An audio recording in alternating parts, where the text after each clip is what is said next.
Are you ready? Because what's coming next is going to be interesting.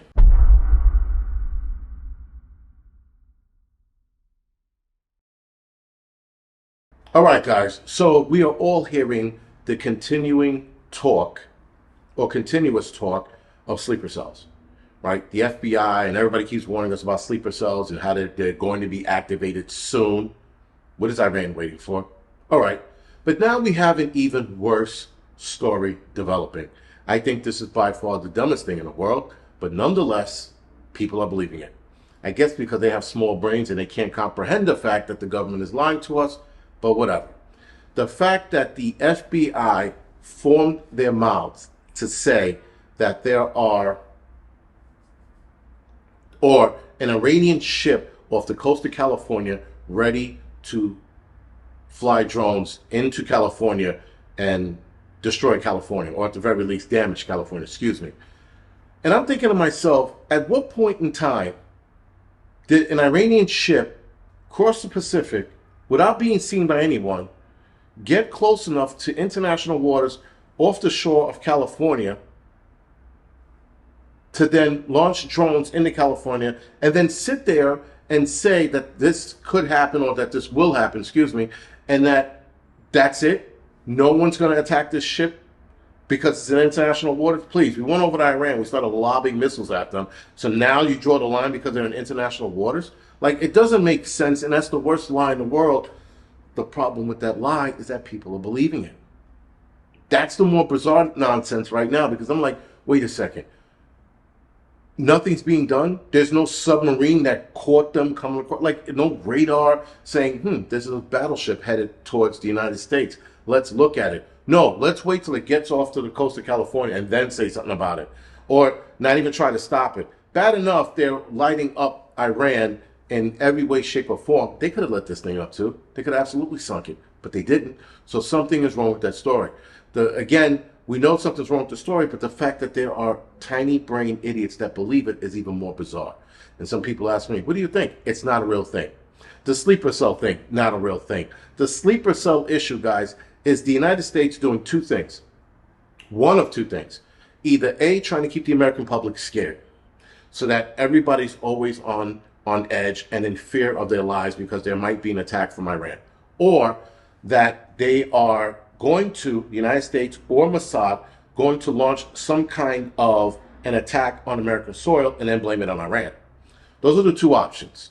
Or actually the third option, along with the second option, is if that does happen, then they stage an attack from Iran, blame Iran, so now that President Trump can get the go-ahead to go into full war with Iran, with the blessings of the United States, Congress and senators and every politician in between, because now they attacked the American people, and like 9/11, American people died, and we just want the war, right? There was no ifs, ands, or buts about it. It was almost a unanimous vote. Let's go to war.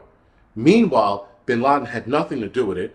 He even had a statement in a newspaper 2 days after the fact, or a day after the fact, excuse me. I think it was September 12th, where he had this interview where he said that there was no involvement and that he was either heartbroken or saddened by what happened in the attacks in the United States.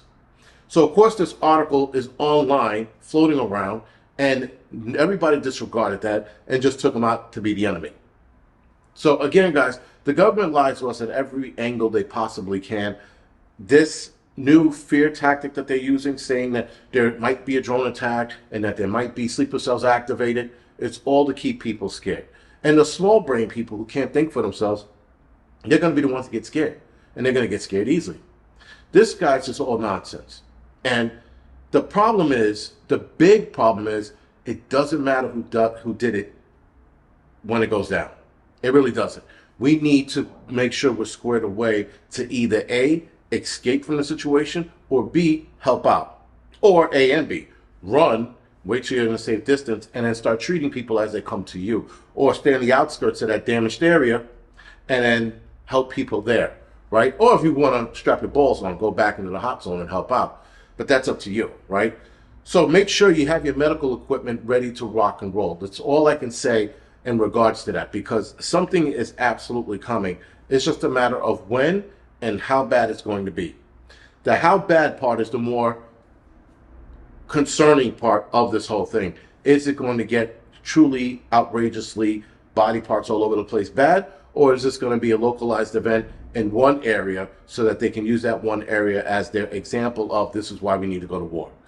Now, I hate to say it, but I would almost rather just that one localized event than it being all over the United States. Because if it's all over the United States, that's bad, right? Again, you're talking about thousands, tens of thousands, maybe millions of people hurt, depending on the mechanism in which they choose to hurt and kill people, right? And we're talking about the United States, guys. Let's not be confused. Iran is not doing this shit. They don't have the capacity to do it. Not only do they not have the capacity, they're getting their asses handed to them in Iran, and they had the capacity, but I think it's gone now. And what would they be waiting for to activate these sleeper cells? They already lost two leaders, and the new one, the son of Khamenei or whatever, Khamenei, this guy here, his son, this guy here, supposedly is severely injured, lost a leg, and is in a coma right now from a United States missile attack. So there is that rumor going around. There's also another rumor going around about Benjamin Netanyahu being killed, and that no one has seen him in the last 3 days or 4 days now, right? So there's also that rumor going around.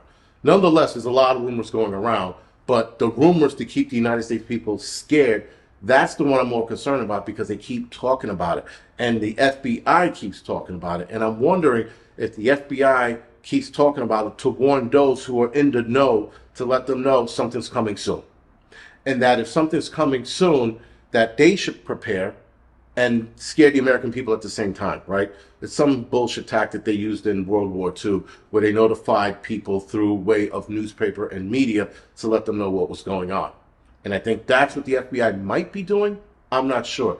Nonetheless, guys, something is going to head our way.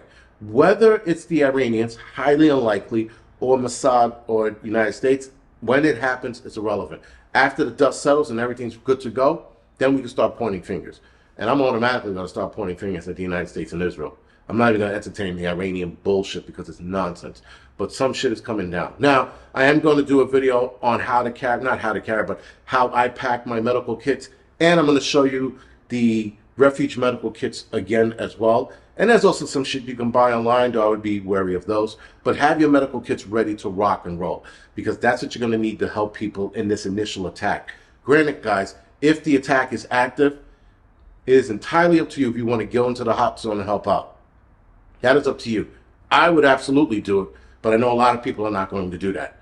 But if you're going to do that, make sure you have a vest on, make sure you're strapped, and make sure you know how to use your medical kits. Please don't get out there in the field trying to help people with your medical kit that you just bought, because a brand new medical kit is useless. You have to go through that medical kit. You got to pull every single thing out, know where every single thing is, commit it to memory, close it up, and then do it again next week.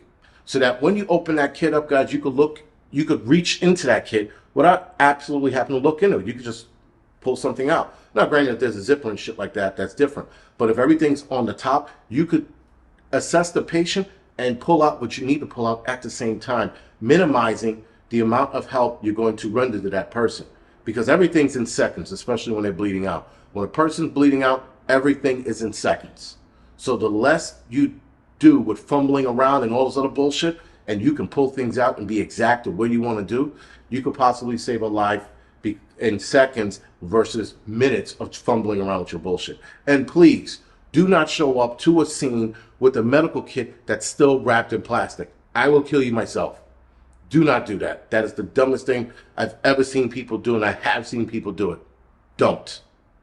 This is the Angry Prepper. Thank you for watching.